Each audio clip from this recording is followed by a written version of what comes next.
Hello, Brendan. Hi, gentlemen. Good to see you. Hey, You Brendan, how too. are you? Good to see you. I'm doing well. How are you guys doing? Doing well, thank you. Nice to meet. I don't believe we have ever met, have we? We haven't. I was going to say it's good to see you, Josh. We've met, but Rob, you and I have not. And pleasure to make your acquaintance. Definitely heard a lot about you, so glad we're finally able to connect. Hopefully, only believe the good stuff. Well, yeah, nice to meet you too. I certainly have heard your name. In fact, your name came up about 10 minutes ago on a prior conversation I was having with Nick Edlund, and so Oh, cool. uh, yeah, it was. We're Our days are all blending together with a fairly common group of people trying to do some stuff in the world. Hmm. No less as evidence by your project, which you submitted to us, which we dearly appreciate. What we've done is picked about 10 of the top proposals of the 52 that we received to have interviews with by way of process. There's a few things going on in terms of the levels at which this is occurring. The first is obviously we're looking for those ones that we think are the best fit for us to work with. We're also obviously in a learning process about our role in the world and being responsive to what stakeholders might need. And so we do that by obviously listening and being in conversation about the way in which our hypothesis of a model might need to be adapted. So far, we have already kind of learned that there's probably going to be a way in which we have we have leaders and proposals that we work with in a more developmental capacity, where maybe we socialize them to the community, we give them certain kinds of support. Maybe we fund them, 6 to 9 months from now. Maybe some we fund up front. Maybe some don't get funded at all, but join a community of practice. So I think there's going to be some variety of ways that we might work together. So that's a little bit about kind of what we're doing. And this is the first, obviously, well, I guess the second step in that process.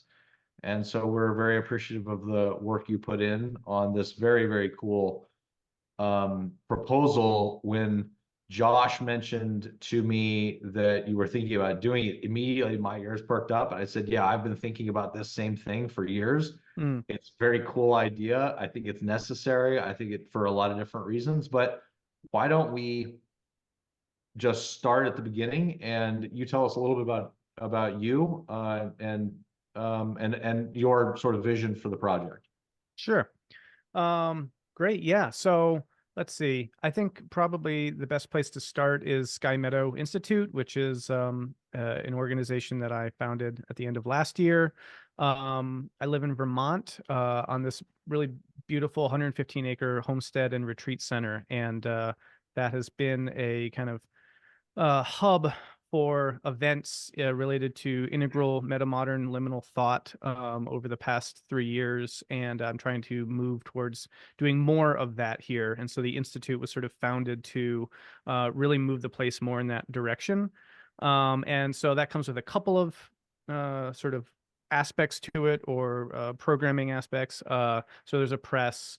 We're doing programming and actual, like, in-person events and whatnot, but we're also doing research. And so the kind of core project research initiative here, at least to start, is this project that I'm calling the Disk Array Project, which stands for Data Investigating Social Complexification and Religious Expression, I think, or something to that effect. Rolls Don't right worry, off the we tongue. have branding help in-house. So um, yeah, so it's aimed at trying to bring some quantifiable data to bear on these kind of crucial questions of cultural complexification. And I guess I could pause there before getting more into that. If you'd like me to talk a little bit more about myself to contextualize that, I'm happy to do so. Otherwise, I could just launch into what that project is and maybe talk a little bit about how it relates to sort of the mission of Sky Meadow Institute. But however, yeah. I'd love to hear a couple of minutes, because I read a little bit about your background, but I'd love to hear a couple of minutes about your background as you would state it, and kind of Sure. what your arc was and what brought you to the work you're Yeah. doing. Oh, and just a quick note about how much time are we going for? Was it an hour or half an hour or so? Just so Yeah, I. roughly an hour. Okay, great. Yeah. Helps me consider, what granularity of detail to get into. So yeah, my background, I studied religion in college, got my BA, double majored in religious studies and classical civilizations, and got really fascinated by biblical studies. That was sort of my trajectory early on. And so, learned the Greek and the Hebrew and the Latin to read the original texts and whatnot, and thought I would kind of go into a career as sort of a professor of Christian history, something to that effect. So studied classics. My other major was classical civ, as I mentioned. So a lot of languages, a lot of ancient history, and the anthropology of religion, all that good stuff in my undergrad. And that kind of set me on a different path than I was originally intending, and actually wound up not going on to academia right away. Took a number of years to basically read as much as I could, about 4 years just trying to devour a bunch of, the Western canon and world literature and whatnot.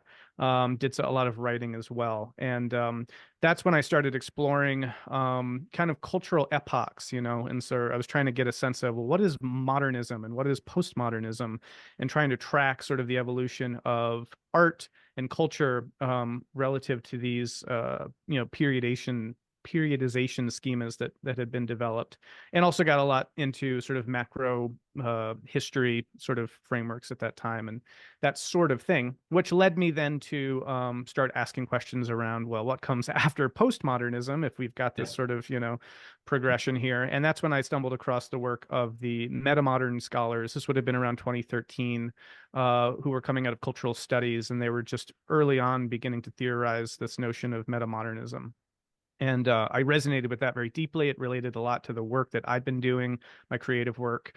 And it also just seemed to follow this sort of natural progression of thought, both kind of collectively, sort of sociologically, but also it matched my own individual psychological, personal developmental progression as someone who grew up in a traditional religious faith, and then encountered religious studies and a lot of the modern historical critical methods of critique and study, and then moved into sort of a more rational perspective from there, and then continuing on into sort of postmodern deconstruction and perspectivalism and the work of Nietzsche and all that, and my own sort of narrative arc or ego development arc in some ways as it related to the spiritual journey and to questions of faith, really seemed to follow this pattern. And I noted that from even in my early writing that there seemed to be a really interesting way in which both culturally and individually there's a kind of pattern there.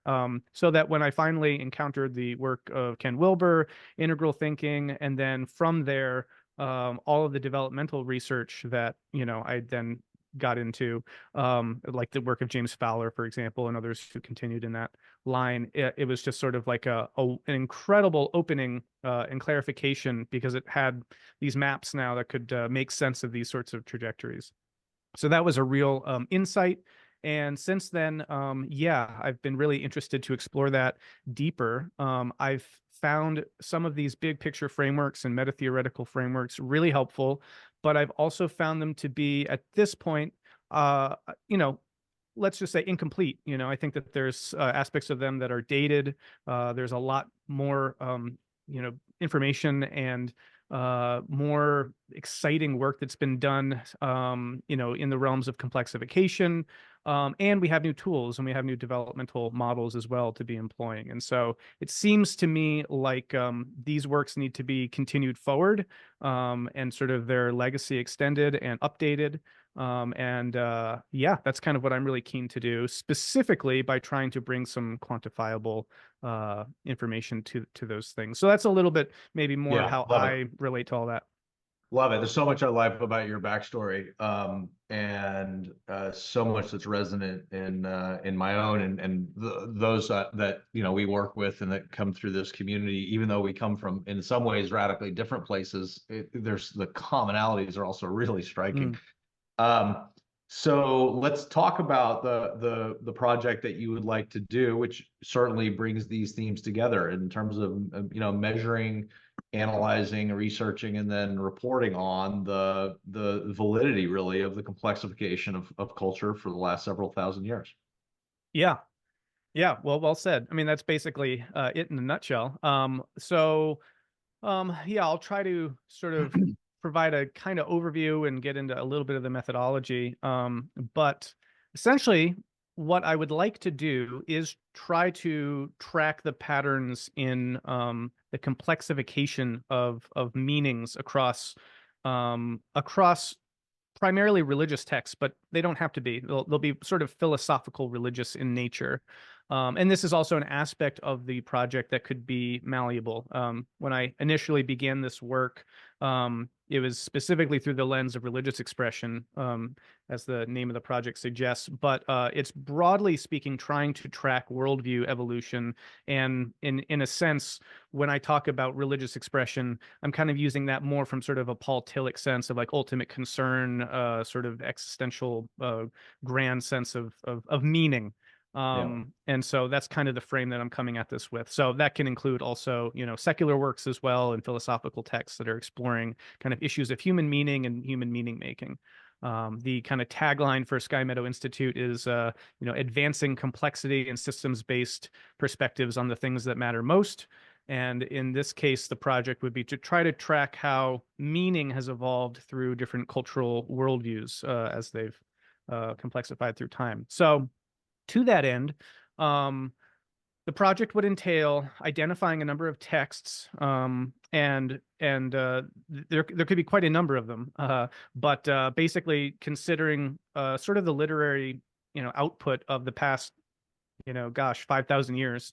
Mhm. Starting, well, I guess I'd say starting with things like the Epic of Gilgamesh and Yeah. other kinds of ancient Near Eastern texts of that sort of nature. I have a running list that I've begun to compile as possibilities, but there are things like the Lament of Ur, the Maxims of Pahotep, and some other Egyptian texts, and I could provide a list of all these sorts of things. But starting there, from circa 2500 BC, compiling good versions of these texts that are digital, and basically then moving on through the centuries and cross-culturally, diachronically, so the Rig Veda, the Upanishads, into the Axial Age religious texts, on into the kind of classical literature, Iliad and Odyssey, these sorts of things, into modernity, post-modernity, Foucault, Newton. These, so in some senses, identifying certain kinds of what might be called canonical texts and trying to identify meaningful and sort of established relationships to kind of historiographically recognized moments of significance for these particular texts, right? And kind of situating them relative to a particular, cultural epoch. So kind of flagging that, tagging that, but then submitting these texts to a hierarchical complexity analysis, which would be done using the tools that Lectica would be providing. Lectica Institute is an organization run by Theo Dawson, and is sort of really the knife's edge of developmental theory in terms of especially operationalizing metrics and testing and these sorts of things using the construct of hierarchical complexity. So yeah, essentially locating these texts, parceling them out into scoreable units. And this gets, we can get into the weeds if you want, but I've already done this already with just using the Bible, the first 5 books of the Bible as a pilot study for this, and I could talk about that. And then these texts get scored. And then what you could begin to do is once you have a large enough data set of scored texts, you could begin to plot them, chronologically and look for trends, meaningful connections between, what are we seeing, if any, trends do exist between the hierarchical complexity, the semantic complexity of a text like Gilgamesh and on into the Iliad and on into, modern and postmodern works. And that would provide, to my knowledge, the first quantifiable or attempt to quantify aspects of cultural complexification via particular literary outputs of specific cultural epochs, you could say. And there's a lot more that could be said meta-theoretically about, questions and critiques of that approach and all that. I'm happy to get into that as well. But in a nutshell, that's sort of the outline of the project. Yep. I wanted to dive in on a couple of those because I just have some more curiosity questions, although a couple of them I suppose could have implications for the project itself. But as you move into the present text, it sounds like you're moving into more philosophical texts and sort of away from religious texts. Is that a fair assumption? Somewhat. And this is a fascinating issue because I am considering this as an evolution of meaning analysis. And so meaning, I think, begins to be explored really in earnest outside the context of traditional religious frameworks once you get into the modern epoch. And something like existentialism, for example, you could read Sartre and be like, he's clearly talking about meaning here and in grappling with this issue, but it's not a religious text, but it is about ultimate concern, you could say. So I think using the idea of meaning is sort of a helpful framing for this that includes religious texts, but is also more expansive than religious texts. Also, though, there would still be modern and postmodern and metamodern religious texts that would be scored as well. So those would definitely be in the mix. I mean, it'd be fascinating to consider scoring, a text by like Jean-Luc Marion or there's any number of more contemporary theologians and seeing what shows up in that sort of a thing. So it's kind of a mixture of both. Yeah. Yeah, that kind of gets to my underlying question around that, which is like how, just to keep, it's for comparison's sake, keeping some sort of through line Yeah. on we're orienting towards, how people make meaning of the world throughout time. Because it could be, especially if you get into more modern text, I'm sure that becomes, or more contemporary text, that becomes more difficult to sort of discern, sense Yep. making from meaning making and all kinds of other analytical approaches that could throw off the data to some degree if you're really not keeping that through line of how we make meaning. Yeah, definitely. No, it's a really good point, and it would have to be dealt with pretty explicitly head on in the theoretical considerations of this project. So what we would be tracking would have to be laid out very explicitly. And actually, Fowler's work is pretty good for some of that. And constructs like religious cognition, even, or there's also ideas of religious complexity. And I mean, in part of the sort of analysis or the discussion section of some of these things, certainly almost kind of like the broader big picture consideration of the takeaways from this broad line of analysis. There would have to be some consideration also of how actually, how would you say, issues of meaning in some ways do look less and less like more traditional axial forms of religious thought as they complexify, essentially. But, and I mean, here's where some of my religious studies background I think will be helpful too, because a lot of the study of religion these days, and particularly in like an anthropological context, tends to focus on deconstructing the term religion and trying to consider what do we mean by this term and what really are the boundaries of something like this. And so even ironically, if you were to look at just quote unquote religious texts, you're not sort of out of the woods when it comes to the theoretical challenges that people might, pose of, is this actually, a continuous or a meaningful construct to be using, even comparing Hindu texts and Christian texts and these sorts of things. So there's some degree in which there will always be that kind of theoretical haze, but I will try to be very explicit and clear and ground the idea of what I'm exploring very, very specifically. And in fact, really, I've done that already with the first volume of the book that's coming out, which is called A Universal Learning Process, and it's looking at meaning. So I actually do use as a construct, and I'm sorry if this is getting too technical now, but one of the kind of key frames I'm using is the notion of semantic information or meaning from information theory, as complexity scientists like David Wolpert and Artemy Kolchinsky use it.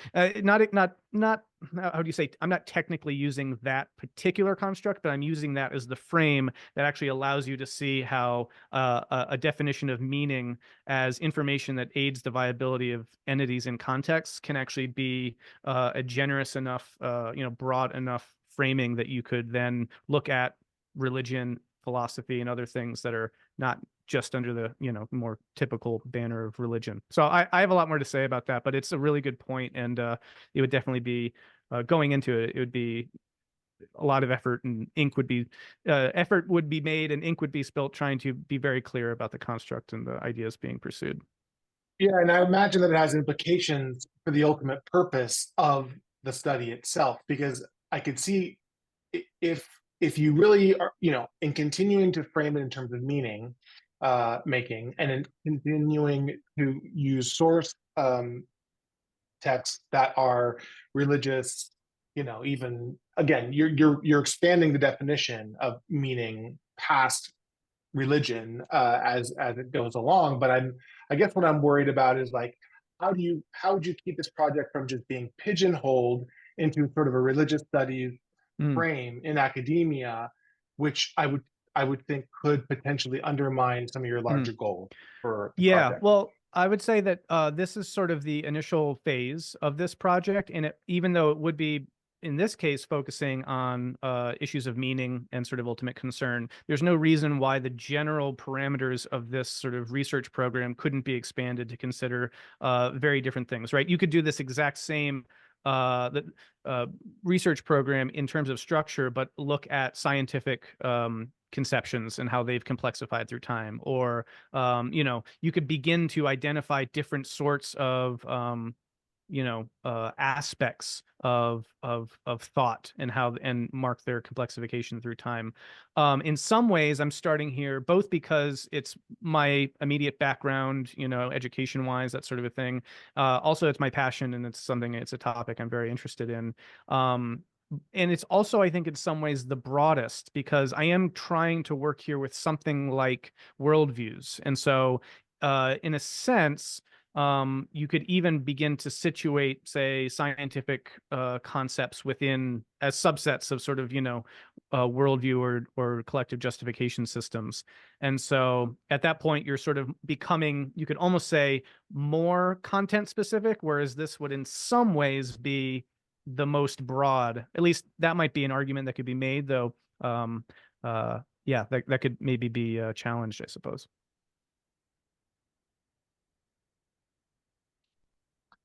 Some of the other questions I have, I'm curious. I know you've sort of stayed plugged in with academia to some degree as you pursued some of these more recent sort of ventures of yours. I'm curious, one of the things that we are really looking for is projects where new, meta-theoretical approaches potentially can address some pain point that whatever field is being focused on in the initiative is experiencing and doesn't necessarily have solutions for. So we can bring these new, meta-theoretical approaches, can disclose new avenues of solutions and new avenues of thought and approach that can open up and address those pain points in new ways. I'm curious, what is your sense of it works a little bit differently in academia, I'm imagining, where if you're introducing a new framework, it doesn't necessarily have to be running up against the pain point that someone's experiencing. But if you were to sort of think of that in sort of an adoption kind of standpoint, where do you think the pain points are in academia?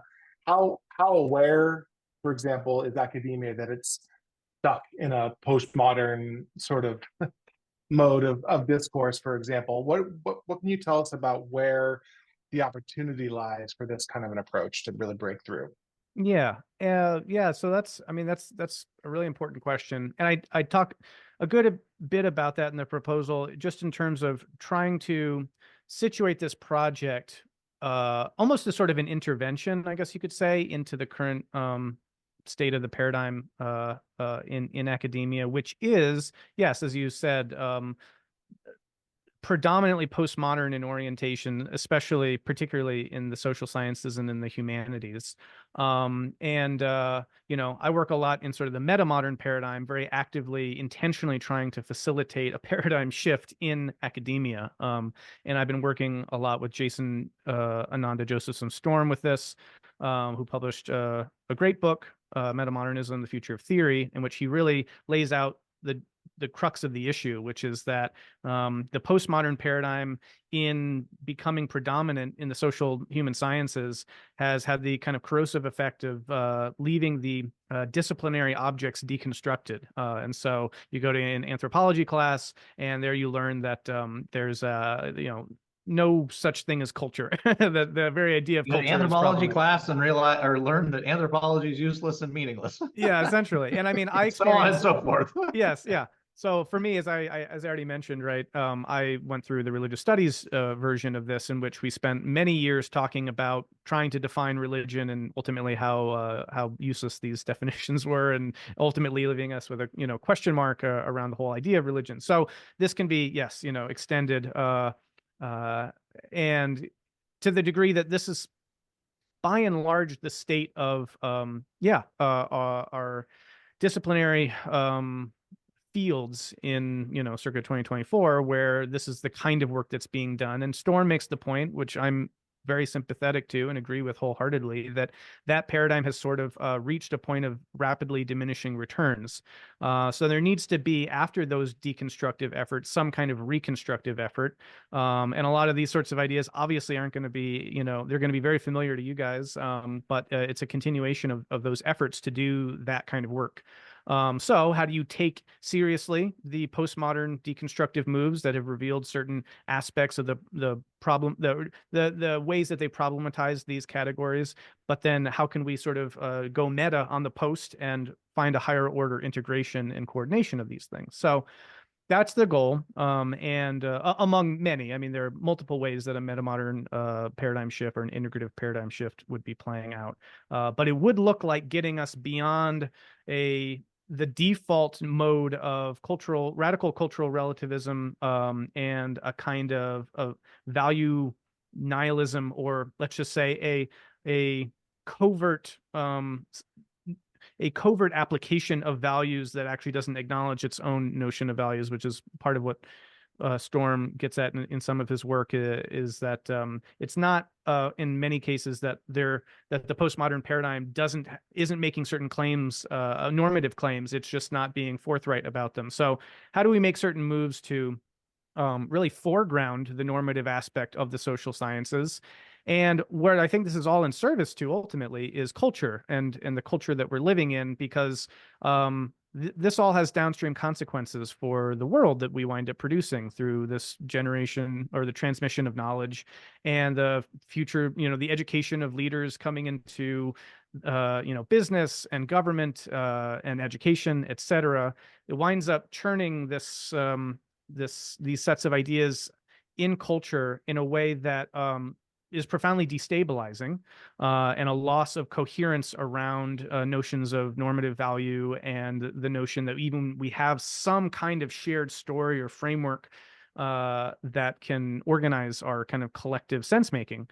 So, to the degree that academia and our institutions of higher education are about training people with knowledge that is also, let's say, oriented towards collective well-being, then there is a kind of a need to kind of get that house in order and to try to provide as robust a possible paradigm as an alternative that can, incorporate the insights of the postmodern, but move beyond it. And I think that a lot of the work that's being done in the metamodern and integrative spaces is pointing in directly the direction that we need to be going in that regard. So, yeah, I mean, there's a lot I could say more about that, but I don't want to, keep going on. But the basic gist of it is just that the pain point is what we see around us, I think, in our culture that has that is representative of a failed academic system. It's representative of a failed intergenerational transmission, and it's representative of a lack of wisdom and integrated insight and knowledge about how to apply the insights of, you know, the specialized sciences and bring them back into the life world, as Habermas would say. And so all of this would be in service of doing those things and trying to, with very robust quantitative rigor, present a different way of conceiving culture and narratives, grand narratives and worldviews themselves in such a way that's not just arbitrarily disordered and a kind of incoherent pluralism, but somehow coordinated and a kind of integrative pluralism. So all this helps move us in that direction, and I think it's really vital that we have, again, that kind of academic quantifiable rigor, such that when it meets resistance, it's not just going to fall apart as, well, this is a good theory though, isn't it? It's actually says, well, look at the science, so to speak. And while that won't count for everything, I think it will count for something, and a very important something. So I'd like to help facilitate that.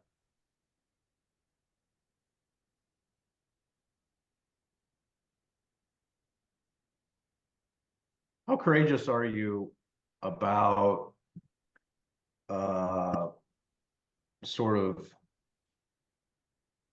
in order to avoid the growth to goodness fallacy that is certainly plagues the MHCs as they're used in sophomoric ways or crude ways, you have to have a reconstructive meta theory, which is fundamentally ethical and compassionate and sophisticated. And so I don't see any way to do this work without coming from a deeply skillful and mature integrative meta theory. And so the good news is, I know you will do that. I know you do that. I know we do that. But you also have to be willing to take the slings and arrows that, you know, the postmodern culture that you're attempting to influence is going to send your way the moment you do that. And because you're going to have to make value judgments about some of the data in order to try to situate it amongst a reconstructive arc. So that becomes kind of tricky territory, because it's exactly the allergy that they don't want you to do anyway. And so I don't wonder about doing that. But I do wonder about being skillful in doing it in such a way that you could easily have one foot on the gas and one foot on the brake, because on the one hand, you're doing something that has this transformative potential from the point of view of its academic rigor and its data and the robustness of the methodology. On the other hand, you got a foot on the brake, because unless you're skillful enough, you are exciting the very allergies that you're attempting to kind of help to overcome. And I think that becomes the skillfulness of the strategy that matters, because the way we think about this kind of thing at the Institute is, how do we bring a high level of strategic skillfulness when we do any project, in order that it can get metabolized in the existing social evolutionary stack, such that it kind of catches the winds that it can catch, but it also avoids the allergies that are totally foreseeable.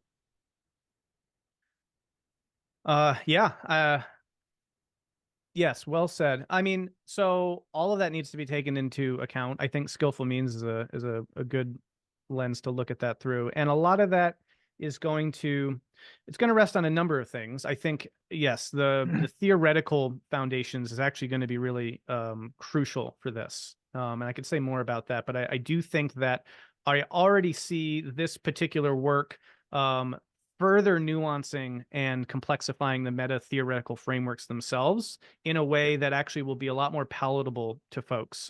Because even in some of our best meta theoretical framings of this, we're missing stuff that makes it all too easy to align with other more simplistic and unhelpful representations of these sorts of ideas. Yeah, so there's been a lot of drawing with crayons for like 25 years in the meta theory communities. Yeah, so I think that already trying to plug into the most sophisticated meta-theoretical frameworks. And then two, also seeing the ways in which this data themselves can, I think, update those models. And three, doing some of my own kind of meta-theoretical underlaboring to really draw attention to this and bring all that out.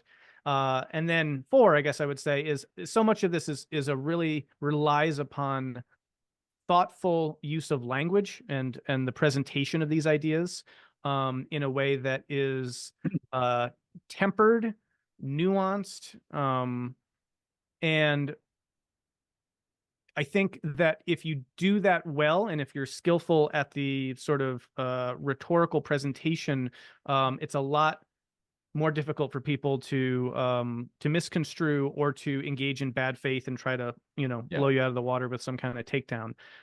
Though, as you also note, I mean, one can do all that, or I think as you know, implied in a lot of what you're saying, I think the one can still do all that, and you can still be a target of, you know, people's uncharitability and some ideological, you know, attacks and that sort of a thing.